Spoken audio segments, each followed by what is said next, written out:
Sitting here kind of waiting for some people to join in. They normally don't jump in right away, so we'll wait.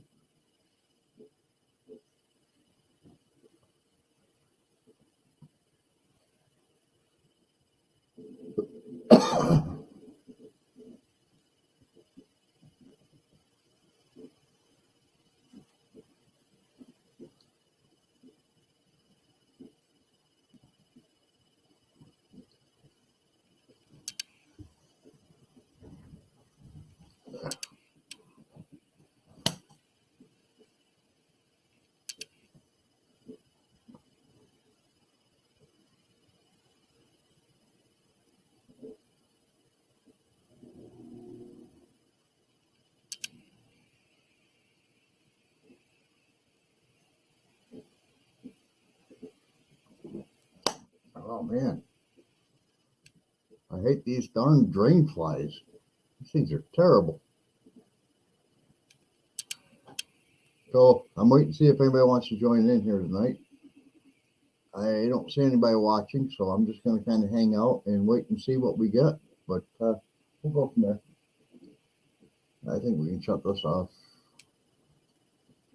No sense having that on in the background. It lights up my backyard for the camera, and it's dark.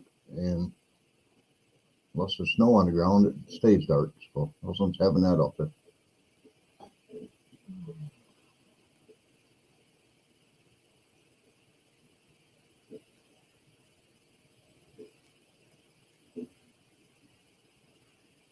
All right, so we got one person watching. All right, cool. So the master list of lives that's advertised in the banner across the bottom is not up to date right now. I have to go back in and have to do some adjustments to it. And it won't be html.pdf. I don't know why it did that the last time. I'm gonna be eliminating the .pdf and just leaving it as an HTML page next time.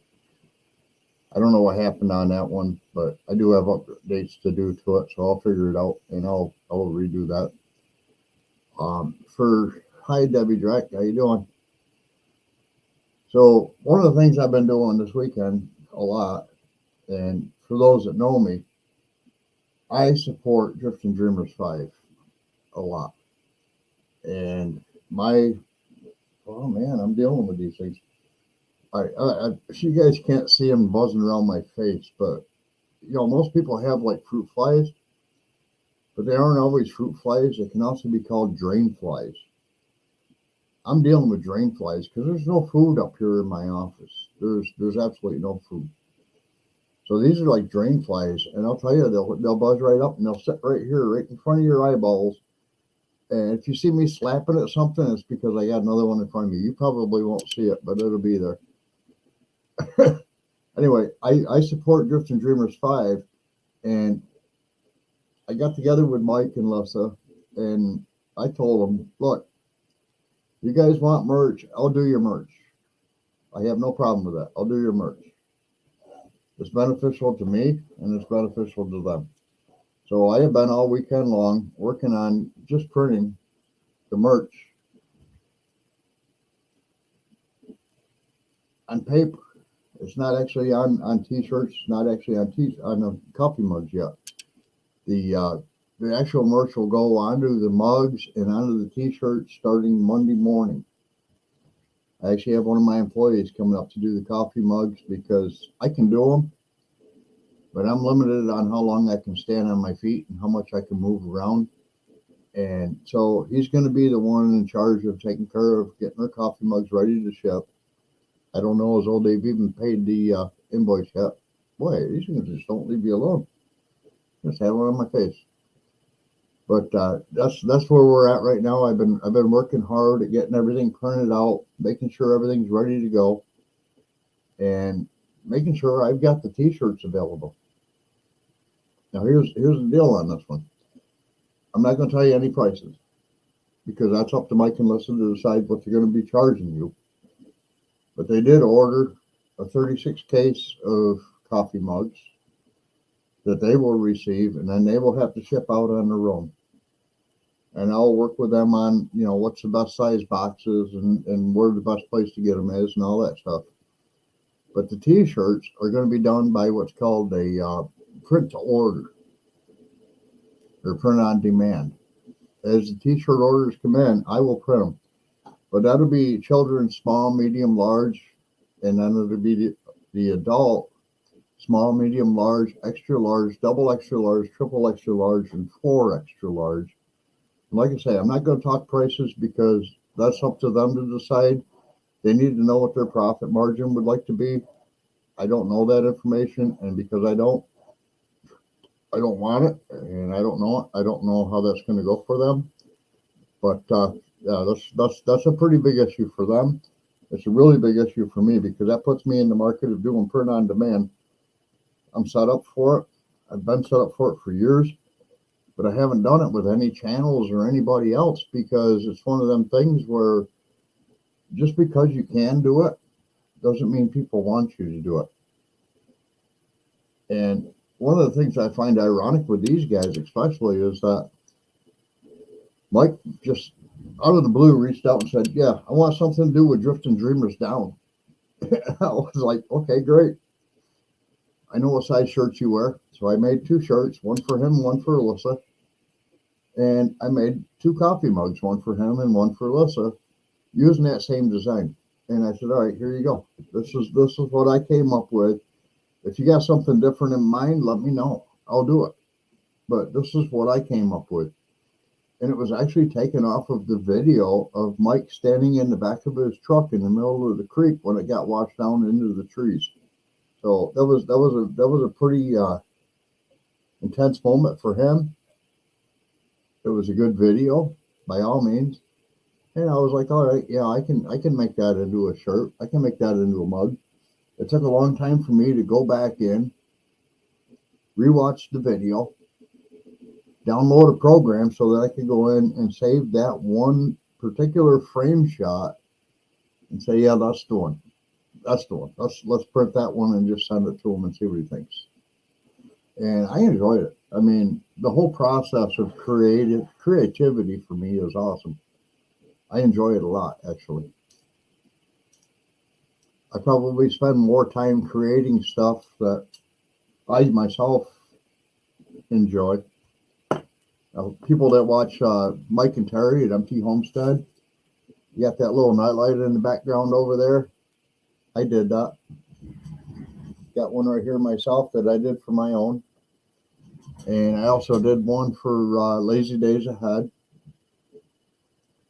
And I've done a lot of them for other people.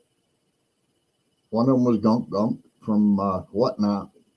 And another one that is a new one that's recently released on Whatnot is Hilltop Wooly. Hilltop Wooly is an employee of mine. And Hilltop Wooly is a very good employee of mine.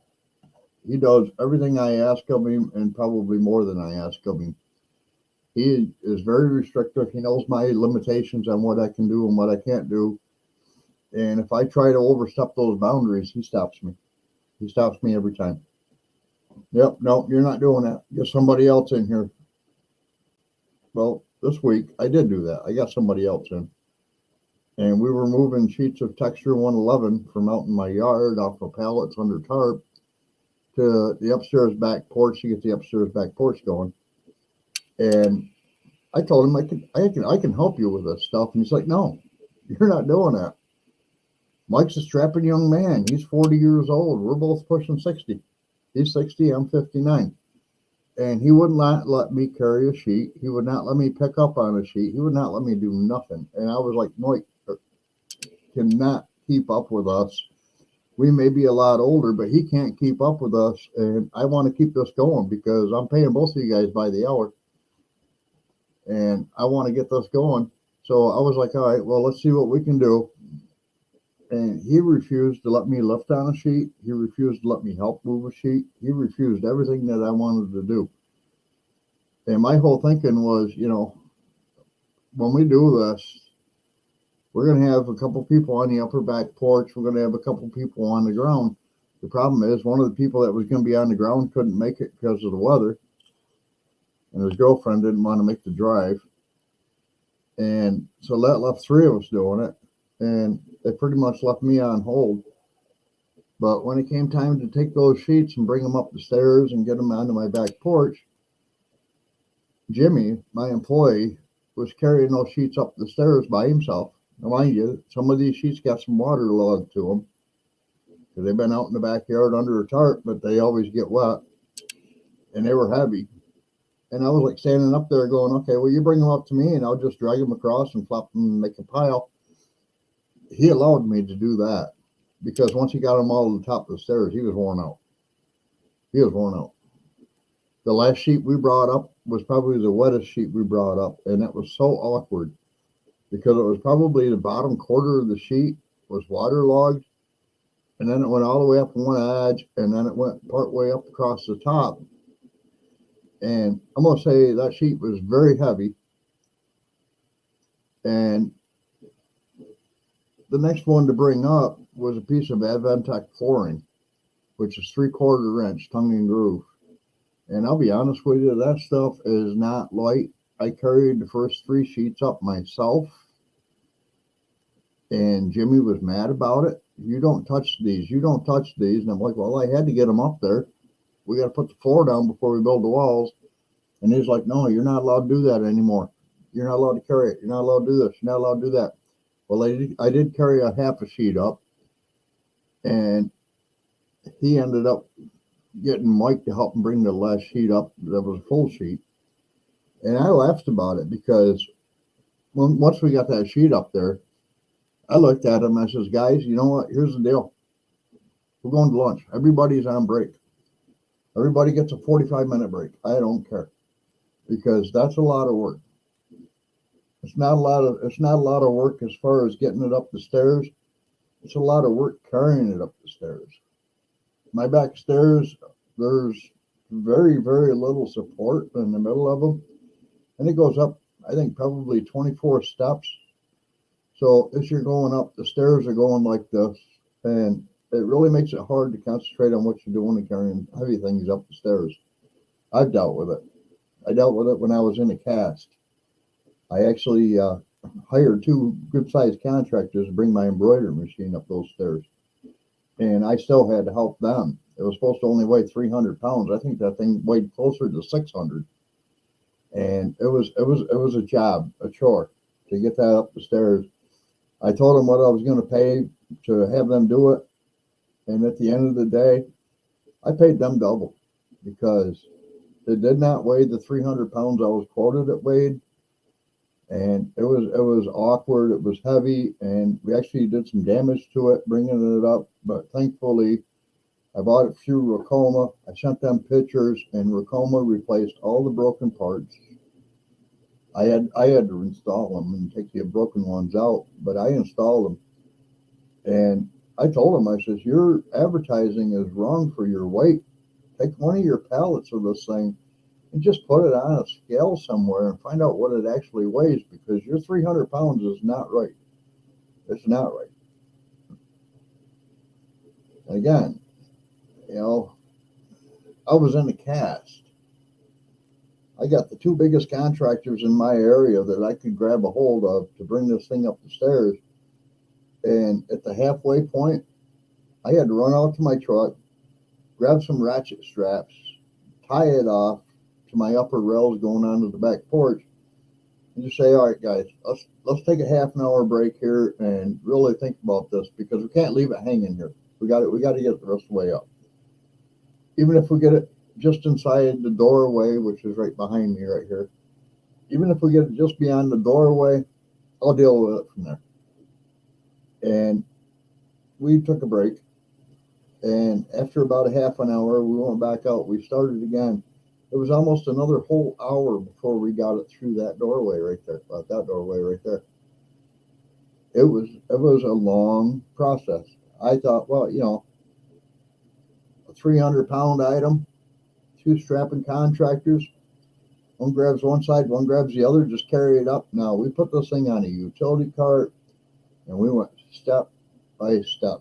And I'm out there with a cast on my foot and saying, okay, wait a minute, I got to rearrange my feet. I can't crush the other one. I got one in the cast now and go up one step. And then I have to reorder myself and then restrap it and say, okay, one more step. Because the last thing I wanted is for it to go rolling down the stairs. We're talking $15,000. And so that was like a really, really hard job to get done. These other little ones, like bringing these boards up, before I got injured in 2021, I would have brought them up by myself. Just grab onto the board and carry it up the stairs, and life goes on. Now I can't do that. I can't do that at all. I can't put my foot into a position that isn't flat on the ground. My ankle doesn't work the way it used to. I can't go left and right with my ankle. I can't go forward and backward with my ankle. It's either straight up and down or it's nothing.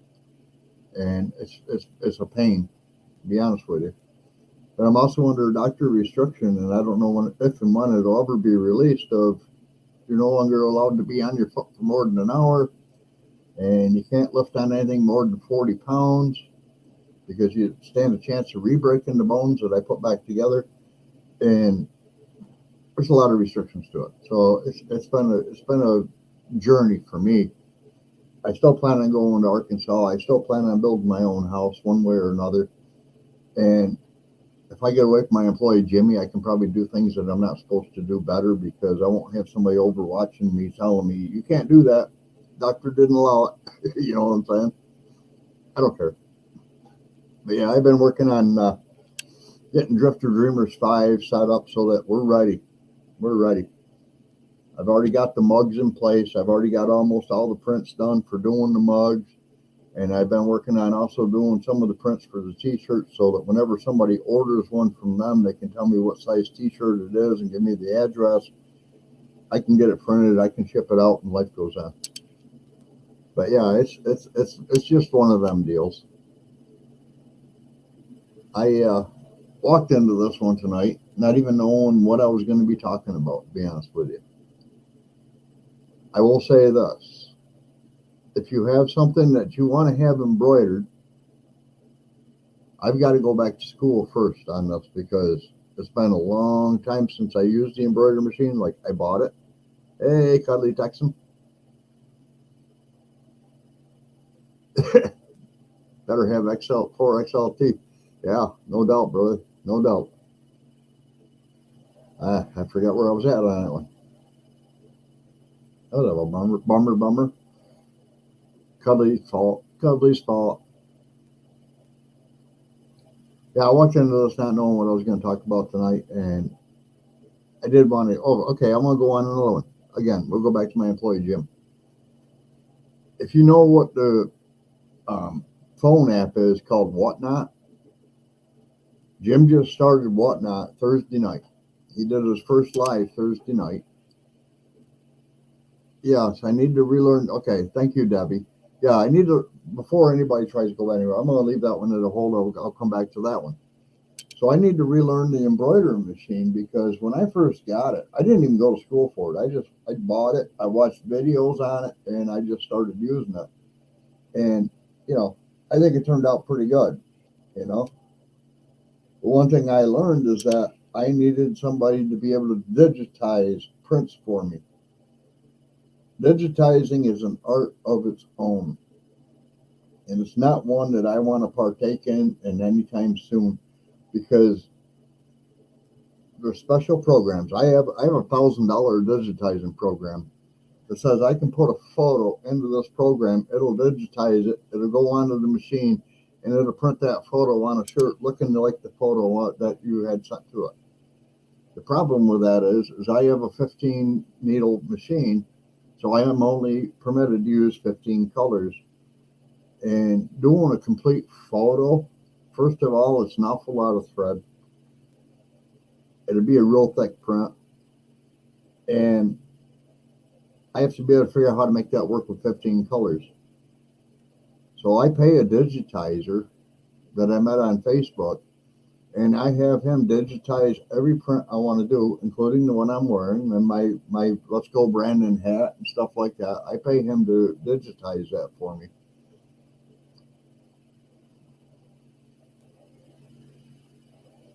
Hey, Butt Nuggets, what's up, bro? But I pay this guy to digitize everything that I do. So if anybody wants anything embroidered, I'll be honest with you. It's going to cost $10 to $50 up front, depending on how big it is and what it is. If it's a hat, it's like $10. If it's a polo shirt, it's the same print. So about $10. But if you want something really elaborate, like I've done with military shirts and stuff like that, that's like a $50 digitizing fee before it even sees the machine. And then it's based on the thread count of how many stitches are in this thing, how long is it going to take, and how close do I need to keep watching it. And that's a real like drag out of doing embroidery. If I've got it already digitized, say you wanted to order 15 polo shirts with the same logo on it or whatever, once the first one's set up, every other one's going to be exactly the same. It's not an issue. It's just how long does it take to run it, and what's the thread count for it, because thread count counts. And I will play with that one a lot. I will be going back to school on the embroidery machine here probably this next week. After we get the coffee mugs done for Drifting Dreamers 5, I'm going to have some free time, and then I'll work on going back to school on thing and relearning, because it's one of them things, if you're not doing it every day, and then you go in and you go to use it again, you forget what you learned. Brett, that's awesome. That's awesome. I actually have a screen print shop set up in my basement, but you know what? I'm not using it. I'm not using it at all, actually. I switched over. Screen printing was fine when I first got into it, and I was using water-based inks and all that stuff. I'm pretty sure they have a shelf life. I'm not too sure what that shelf life is. But the problem with water-based inks is you have to dry the ink, and then you have to press it in order to get the ink to lock into the fibers. If you don't, then you just send it to the washing machine, and half of it washes off. It looks terrible. So I've got all that stuff. I just don't use it, because I found that sublimation printing is so much better. It dyes the fiber of the shirt rather than trying to put something on a shirt that didn't belong. So I prefer that method, and I can use 256 colors rather than be limited with embroidery to 12 or whatever. Well, fire department software, that's cool. That's cool. I actually do fire department mirrors. One of these days, I'll bring one up and show you guys. The fire department mirror is actually kind of funny. I'm here to save your ass, not kiss it. With the fire department emblem, and I can change the name on the top for whatever fire department it is or whatever. But anyway, yeah. So I prefer the sublimation printing. It's an easier process. It costs about the same amount of money to get into, but it lasts the lifetime of the shirt, where screen printing never does. I don't know if you guys got screen printing shirts. I'm wearing one right now, but the printing's all on the back. I'm not going to jump up and take the shirt off to show it, but screen printed shirts, the first thing they start doing is they start cracking. The second thing they start doing, hi David Glunt, how we doing? The second thing they start doing is the print starts washing off. So now you got a really nice shirt that goes retro pretty quick. And there's new methods coming out that are making it so that that's not the case. But it's also one of those things where, it's always not going to be the same. And it's always going to be a process, and that process has to be learned, and blah, blah, blah. I've got all that stuff. I've got all the emulsions. I've got all the screens. I've got the unit to do the light development and all that stuff. And I just don't have a care to do it anymore. I started with it. I actually started with it with printing boxes for the business, and somebody came up and said, hey, if you can print boxes, you can print t-shirts. Yeah, you can. How many colors you want to play with? I have friends in the screen printing business that can do 12 color prints, and they are phenomenal. Lee Stewart up in Canada. He's one of them. He goes under the brand Lee Stewart 38. He does phenomenal screen printing. I can't compete with him. He's a professional, self-taught professional. Hi, Lindy Oki, how you doing? He's a self-taught professional, and I'm self-taught, not a professional. To get your screens to line up and all that stuff is very difficult. And with his system, it's easy. It's easy.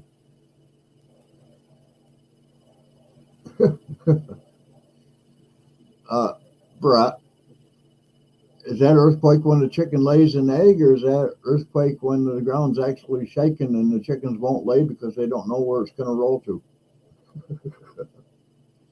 All right, so now we're going to be on those two. So we'll go back to my employee Jim. For those that don't know, there's an app that you can get on your phone called Whatnot.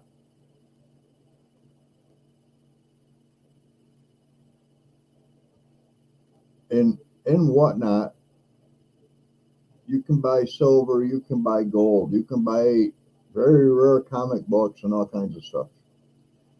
Last Thursday, Jim started his first live on Whatnot, and he had a very, very well-known channel from there back him up, because you have to have so many sales before you can get paid. And so this guy went on with him and said, I want to work with you. I'm going to help you get your sales up, and I'm going to help get your following up, and then you got to take it from there. I'll do it this week, I'll do it next week, but after that, you're on your own. And so Jim's been going nuts. Everything that we do in the print shop, coasters and t-shirts and coffee mugs and night lights and everything we do, Jim has been going around nuts, taking pictures of everything and putting it on his Whatnot. And tonight, he got a hold of me and he said, hey, we got those custom cutting boards and charcuterie boards that are made. I need to know all of the dimensions and the price you want for them. Write it on a piece of paper, set it on top of the board, take a picture of it, and send it back to me. And I'm like, okay, I can do this. And I'm not sure how he's doing it. I have Whatnot on my phone, but only for buying silver and buying gold. And I'm not on there all the time. These guys do this stuff every day. I may be on there once every 2-3 weeks. If I'm a little cash up, I'll play with a couple of them. I've done night lights for a couple of them. Thanks to my friend Jim, my employee. And if you want to go on Whatnot and find him, he's under the name of Hilltop Wooly. Where he came up with that name from, I have no clue. I think it was back in the early days when we all had CB radios, to be honest with you, because I think that was his handle for a CB radio was Hilltop Wooly, which is kind of ironic.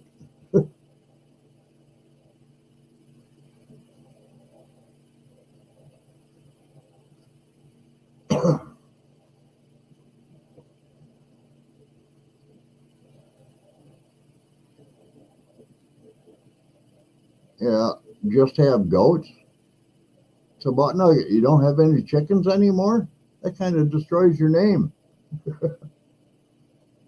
Yeah, and chickens. Okay, all right. I thought so. Kind of hard to have a Butt Nuggets homestead if you only got goats.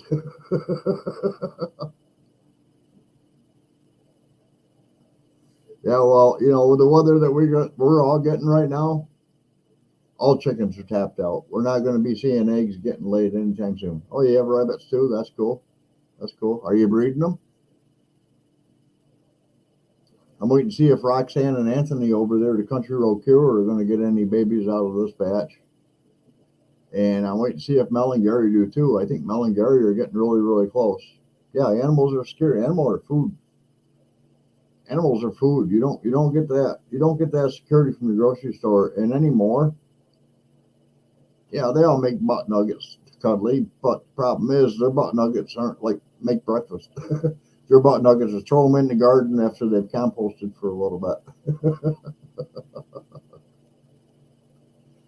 Rabbit math. Okay, you got it, bro. You got it. Yeah, rabbit math says Once I get one, I can get 20. And once I got 20, I can get 90.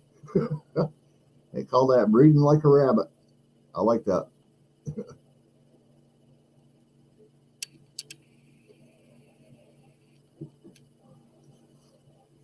I used to laugh about people when they said that, but then I actually seen what rabbits would do.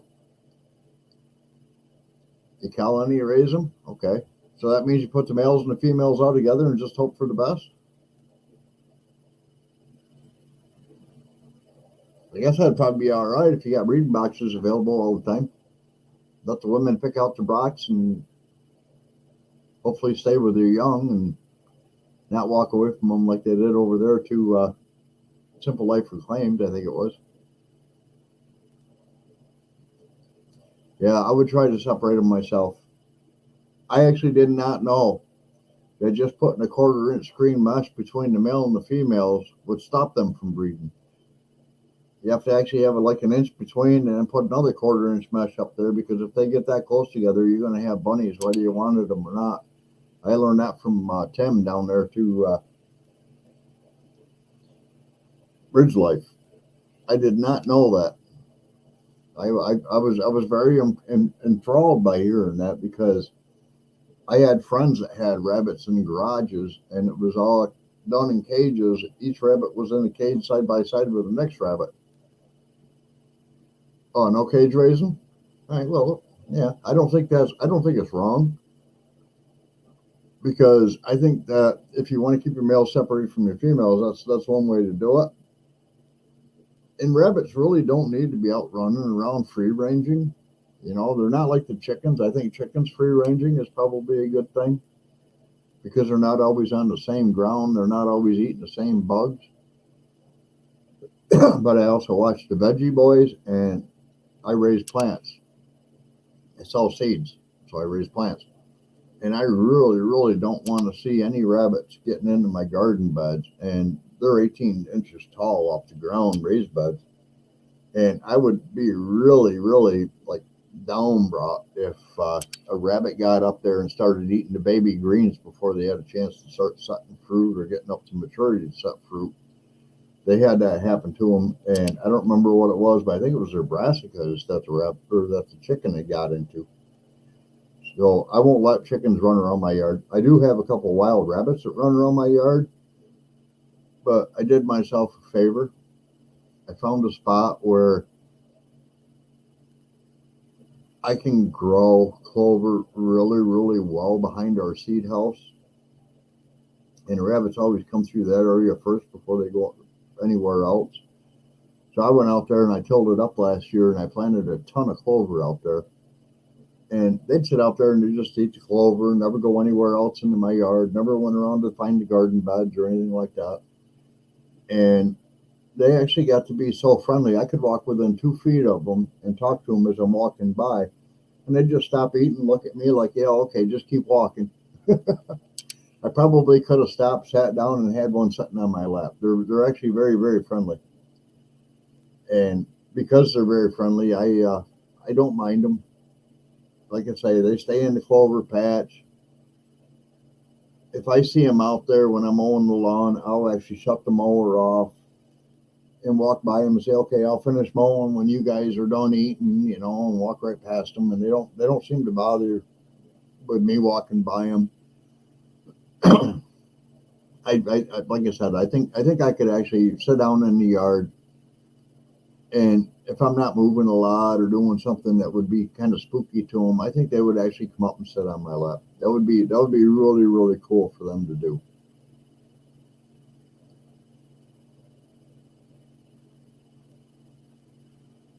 Wheat growing, yeah, wheat growing is really big in this area.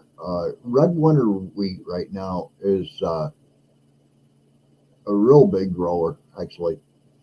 A lot of the farmers will grow the red winter wheat in their fields. It's a hard wheat. They'll grow it in their fields, and then in spring, like when the plants are like really, really short, they'll go in and they'll retill the whole field and bury that in, and that'll be their beginning of creating more nutrients into the soil and stuff because the wheat sucks all the nutrients out of the soil and brings it to the top. And then when you till it back in, it's almost doubling the nutrients in the soil. So they do that around me a lot. Yeah, oh, David Glenn, I have been trying to do that for 4 years now, buddy. I actually had a baby. I mean, we're talking baby fawn. This was before we bought the house. It came out of the woods. I was sitting out on my back porch in a lawn chair, and this baby deer came out, and I started calling it. And it actually came within about a foot from me, with his nose reaching out to about 6 inches from my face, going, well, what are you doing out here? Why are you sitting here? And he was like looking at me and checking me out and everything. And I was getting real close to reaching out to pet him until his mama walked out of the woods and she snorted. Oh my God. That was like, you're grounded. He was so small that he couldn't run forward. He had to run sideways. I don't know if you've ever watched a baby deer do that, but that is the cutest thing I've ever seen. He did that to come over to me going sideways, and he did it going back to his mama going sideways. And I've never seen it again since. So I think mama grounded him for probably a couple of years because that was quite a few years ago. And I still haven't seen him. But that was cute.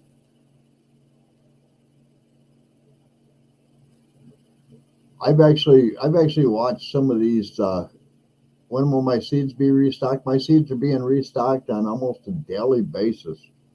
Whenever something runs low, Leah's right on top of it, and she's already ordering more. So if there's a seed that shows that we don't have it in stock, it's probably one that we won't get back anytime soon. Anytime soon, rather. Yeah, I'm sorry, I was reading Lynn. No, I've never grown wheat, Lynn, because I don't have the land for it. Right now, we're on 0.59 acres. I probably did have the land when we were over at my last place, because that was 4 acres plus. But I don't have it now. And most of my land now is taken up with buildings. I have a 1,900 square foot farmhouse. I have my chicken coop. I have a 14 by 32 building for my seed business. I have a 13 by 20 canopy building beside that for my wood shop, wood supply. And then I have my garage with my wood shop in it. And then after that, I've got my boats and my camper and everything else. So we pretty much, this 0.59 acres is taken up totally. That's why when I look at land in Arkansas, I'm looking for 4 to 6 acres, prefer raw land. But if it's already had a building on it and the building is just trash, to where they're not going to ask a fortune for it, and it's already got water, sewer, and electric, that's always a plus. The driveway as well. Each one of those is about $10,000 each. So if it's got all those on there, that's a plus.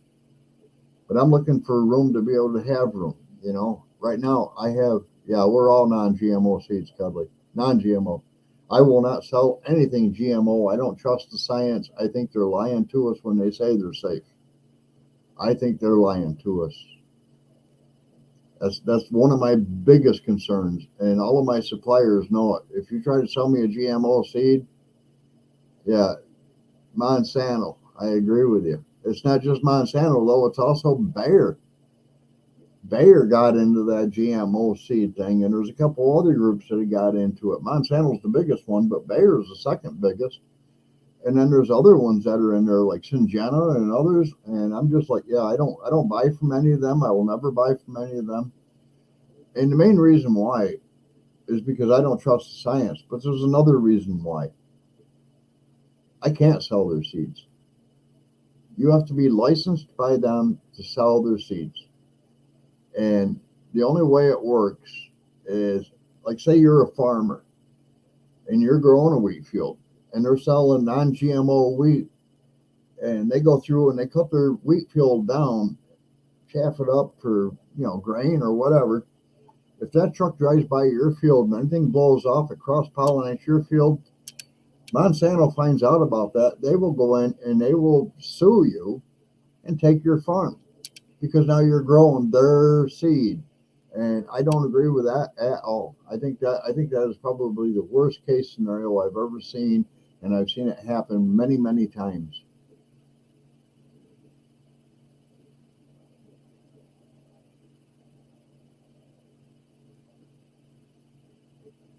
Yeah, David Glunt, I actually have apple trees, and the apple trees, they're all like wild apple, crab apple type trees, and the deer won't go near them when the apples are on the tree, but when they're falling off, they go over there and they're like half drunk when they walk away. I love watching them. I love watching them. Yeah, Lindy Okie, soybeans is actually a big market. We have like a 40-acre field plot behind us, and they did year before last was all soybean. And I was told by the farmer, do not enter my field. And I was like, dude, you got deer going out there and they're trashing your field, they're sleeping in it, they're doing this, they're doing that. I can help you out. I can take the deer out of the field. I'll shoot them and drag them out. And he's like, no, you can shoot them and leave them laying where they're at, but you can't go down in my field and get them out. I don't want you in my field. And I was like, well, what's the deal with that? Well, it turned out to be that every acre was worth $10,000. And it's like a 40-acre field. That's a lot of money.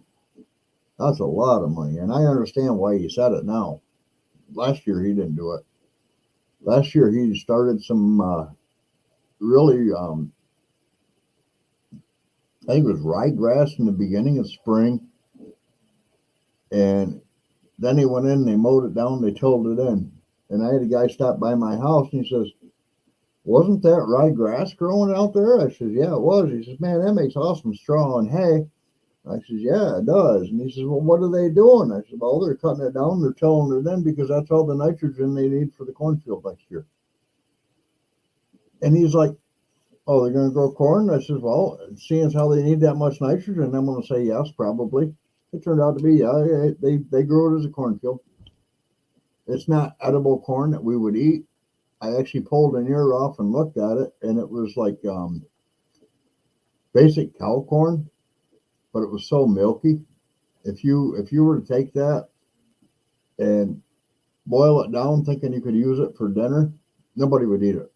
They'd be like, "Wow, I just wasted butter, salt, and pepper because it's nasty corn. It's nasty corn." As a kid growing up around a farm, we used to do that. We used to go to the local cow corn field and pick the cow corn and sell it as sweet corn off the stand. But you had to do it when it was really young. You couldn't wait till it got too big. Yeah, I do corn. Oh, I don't do corn. I do beans. I do green peppers. I've done green beans. I do tomatoes. I do watermelon. There's a couple others that we've done. Um, this year was a really good year for peppers. Not so good of a year for tomatoes because of blight. I really don't like blight being in our area. That's a terrible thing that we get going on. And I'm the only one here that has tomatoes in my whole neighborhood. I'm the only one, and I get blight like crazy. The blossom end rot is something I can deal with, but blight, you can't just eliminate blight. Same thing with the tobacco virus, I think they call it, on your squash plants. I had that problem this year too, and it was a really, really bad year for that. I did get quite a few good squash off the plants. I was able to do a lot for zucchini bread and whatnot. Yeah, my problem with growing corn is that it just takes a lot of different things that you normally wouldn't want in your garden. One of them is got to be high nitrogen. Well, if you're growing peppers, you don't want high nitrogen. And the other one was, according to my uncle, anhydrous ammonia. If you don't have ammonia in your soil, it won't set ears. And I grew that one year, and we grew it alongside of okra. It looked cool because okra has really pretty flowers. We didn't grow it because it was like okra. I don't like okra. We grew it because it had pretty flowers, and we grew it beside the corn, so the corn stalks were supporting the okra as it was growing up. So the corn stalks all had these really pretty yellow gold flowers growing up them and stuff. And a lot of people were commenting about, wow, that looks really cool. And I was like, yeah, it does look cool, but the problem is I don't like okra. And the other problem is my corn isn't setting ears. And my uncle came out and my uncle said, hey, what's the issue with your corn? I says, I don't know. It hasn't sat any years. And he walked over and he grabbed a handful of soil and he smelled it and he says, there's no ammonia in your soil. And I was like, yeah, so? He says, corn needs ammonia. That's why they put that anhydrous ammonia on cornfields. And I was like, yeah, and that's also what the terrorists used to blow up the building. So yeah, I'm not too sure I want to get into that one. But yeah, it was pretty funny. Mop it is top it.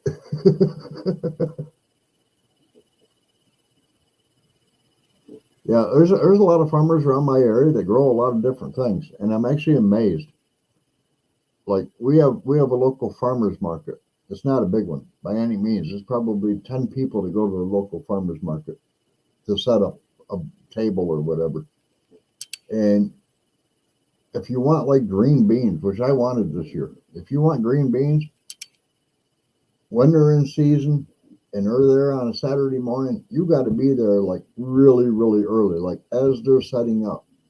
Especially if you wanted like I did. I wanted a quantity of green beans. And because I didn't have the place set up to grow them, I went to the farmer's market, so I'll just buy them fresh down there. Well, they opened at 8 o'clock or 9 o'clock on a Saturday morning, and I found out they were sold out by 8 o'clock Saturday morning. And so I talked to the growers and I said, hey, I'm looking for fresh green beans, and I'm looking for a pretty good quantity of fresh green beans. And I finally got one of them to tell me, he says, look, to be honest with you, your freshest green beans can be bought at Price Chopper. Because anything that comes to the farmer's market was picked 3, 4, 5 days ago. Anything goes to Price Chopper was picked the night before. And your prices will be cheaper.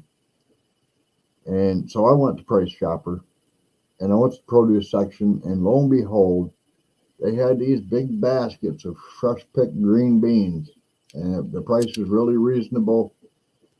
And I filled up a bag and I brought them home. I canned them up. The next day I went back again. The basket was about quarter full when I got there.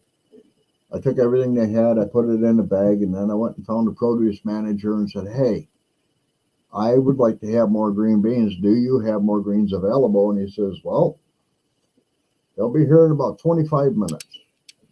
I'm going to sit here and I'm going to wait. And I did. I sat and I waited. When the farmer's truck pulled up to the front of the back of the store, they unloaded it. He brought out a fresh basket of green beans. I finished loading the bag that I had. I think I bought 35 pounds of green beans last year from the store, but they were fresh picked. They pick them one day, they ship them the next morning, and they were there early. I mean, it was, I'm going to say 8:30, 9 o'clock in the morning when the truck pulled up to the back door. They were just picked. Hey, Paul, how you doing, mister? So a lot of people say don't buy good vegetables like that from the grocery store because you don't know where they came from. You don't know what's going on. But if they're farm fresh and they're bringing them, like picked today and delivered first thing tomorrow morning to a grocery store, that means they're local.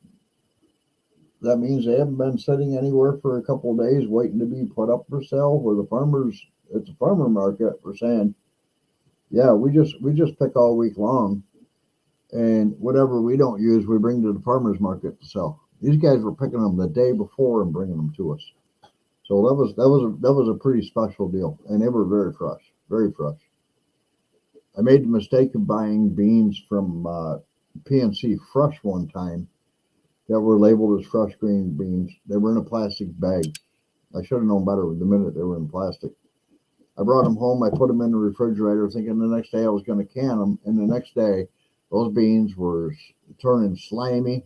They were changing color, and I'm like, yeah, these aren't fresh. They're far from fresh. First of all, they shouldn't be refrigerated, and they were. I tell people that all the time. You grow a tomato on a vine, is it in the refrigeration unit when it's growing? No, it's not. So you don't refrigerate it when you get it home. How did lettuce? Was it refrigerated in the field? No, then don't refrigerate it when you bring it home. Cucumbers, was it? No, okay, don't do that either. Same thing with your ketchup and your mustard. When you buy it in the store, is it in the refrigerator department? No, it's not. It's out on a shelf. Don't put it in your refrigerator. It doesn't need to be. I tell people that all the time. When I had my camp, mayonnaise was never in the refrigerated section at the grocery store. Why do I need to refrigerate it when I open it at home? I don't. Just pay attention to its color. If it's no longer white and starts to turn yellow, you throw it away and you go buy another one. Chances of it lasting that long in my refrigerator is pretty much nothing. It'll be gone before on my counter. It'll be gone before then.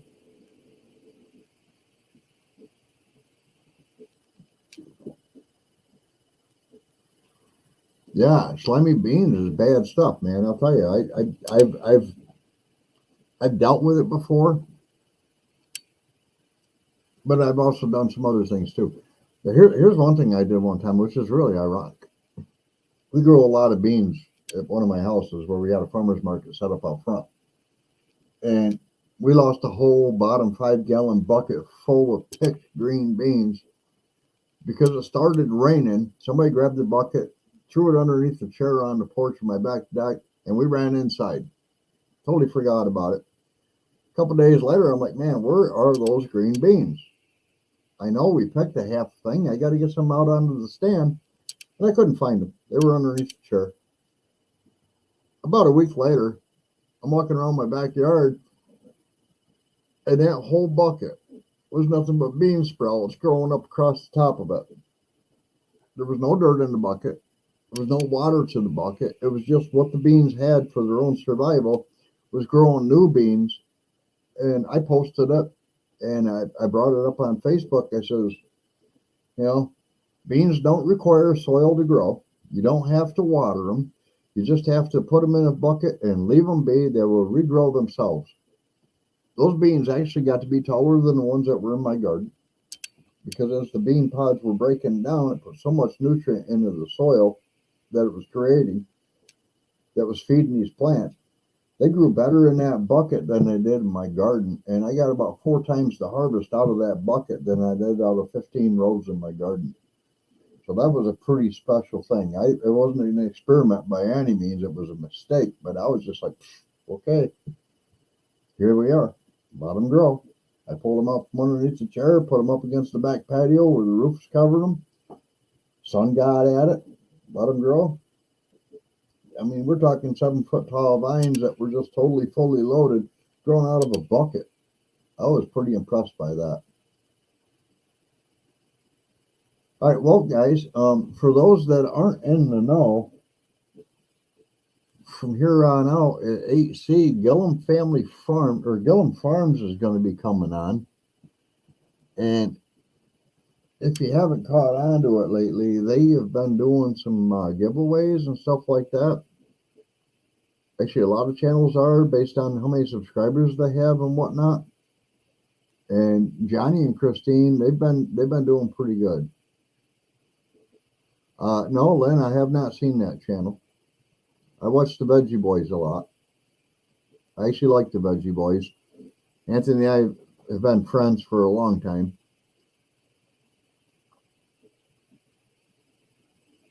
When you go on to the Veggie Boys, you get introduced to other channels too, because A Stable Life is his brother, and he owns the horse farm next door, and they share tractors and do all kinds of stuff like that. And of course, Joel from A Stable Life comes over and helps them pick vegetables when they're short-handed.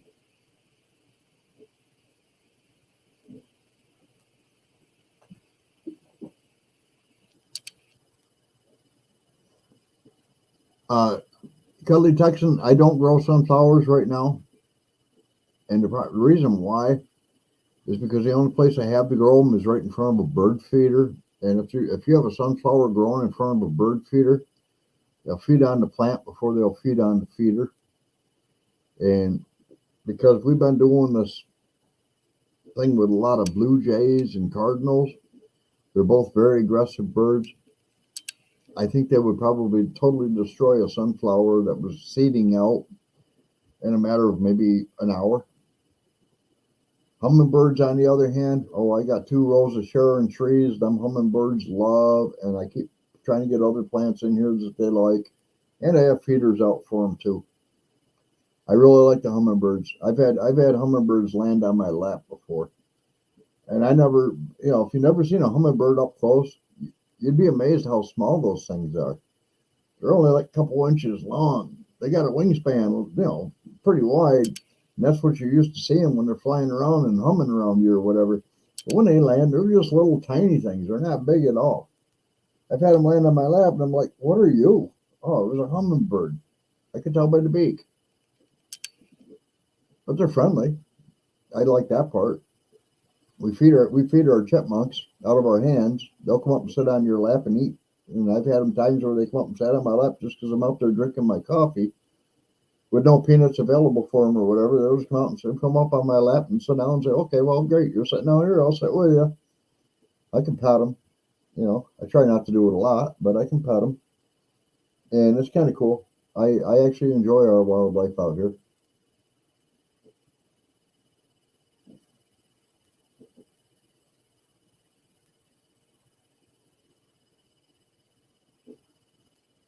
Yeah, see, that's the kind of channels I like watching, but I just watch so many channels now.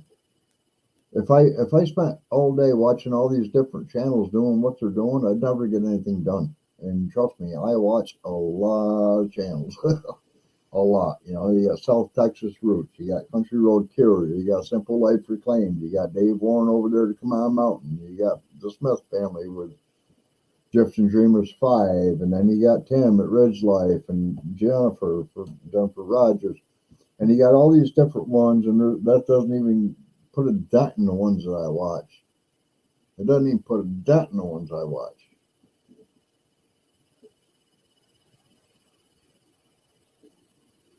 Cuddly Texan, you should share that with Tim. Maybe he can put that in the video he lost over recording it with Jennifer.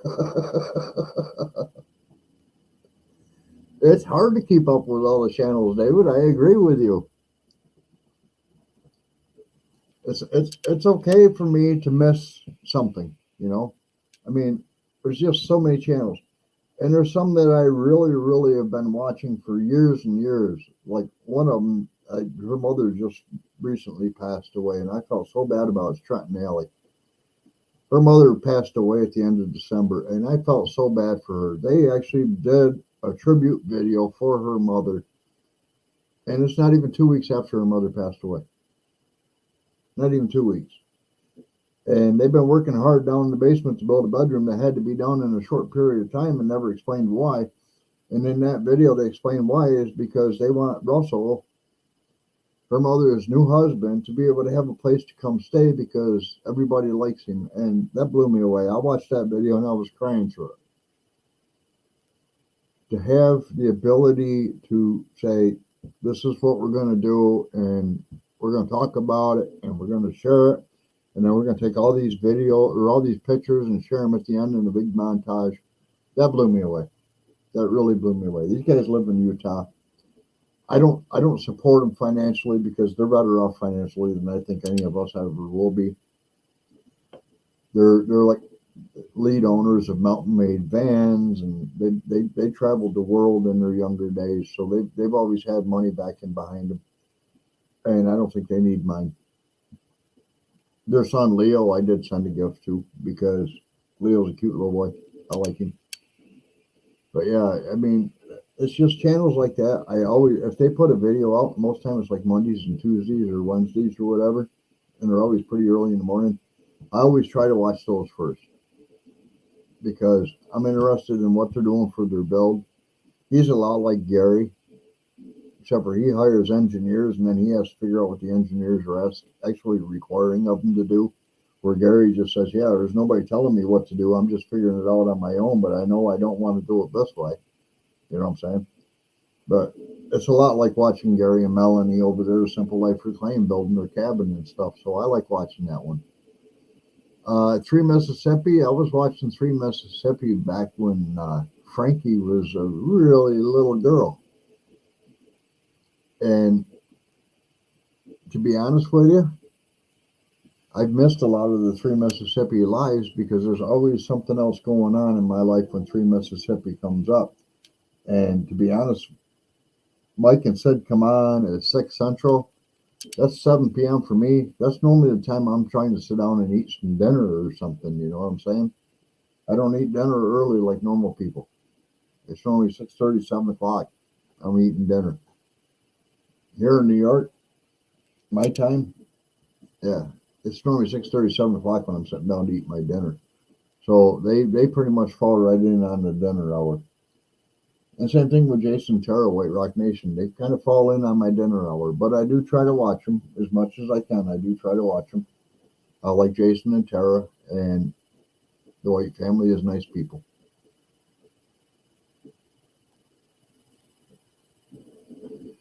All right, guys, it's 9:01. Time to go over and visit with the Gillum farm and tell them I sent you.